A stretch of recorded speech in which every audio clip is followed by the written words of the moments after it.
تیری پرچھائی تیرے بعد بھی گھر بھر میں پھرتی ہے،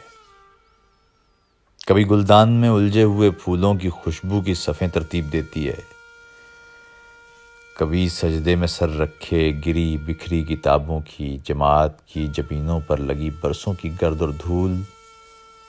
پلکوں کی نمی سے ڈھوتی الماری میں قادے بانٹتی تکبیر دیتی ہے، درود دوستی سے پیشتر دائیں طرف کے ہاتھ کی انگلی اٹھا کر ایک شہادت ایک گواہی نام کر دیتی ہے چاہت کے،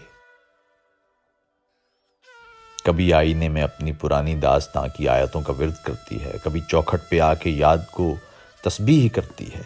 پرو لیتی ہے دانوں میں کہ ہر دانے پہ تیرا نام پڑتی ہے، مگر گنتی نہیں کرتی کہ ہر 33 دانوں بعد ایک چھلا نہیں آتا، کبھی ان 5 وقتہ کھڑکیوں سے دھوپ کے مینار پہ چڑھ کر یہ حیا الصلاۃ دل کی گونجیں چاک کرتی ہے، فضا نمناک کرتی ہے، نگاہوں کے گھڑے سے پانی چھلکا کر وضو، یا پھر نگاہیں خشک ہو جائیں تو بیتے وقت کے ایک لمس سے تدبیر کی صورت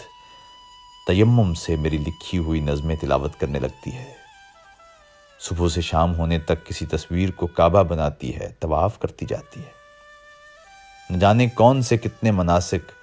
یاد نے پرچھائی کے سر باندھ رکھے ہیں، یہ سارے کشٹ کرتی ہے پر آخر میں وہی ایک آخری سنت نبھاتی ہے، یہ اپنے آپ کو ہر شام آنگن میں گرا کر ہار کو تسلیم کر کے رسم کے ایک کھردرے خنجر سے بن تکبیر ہی قربان ہوتی ہے،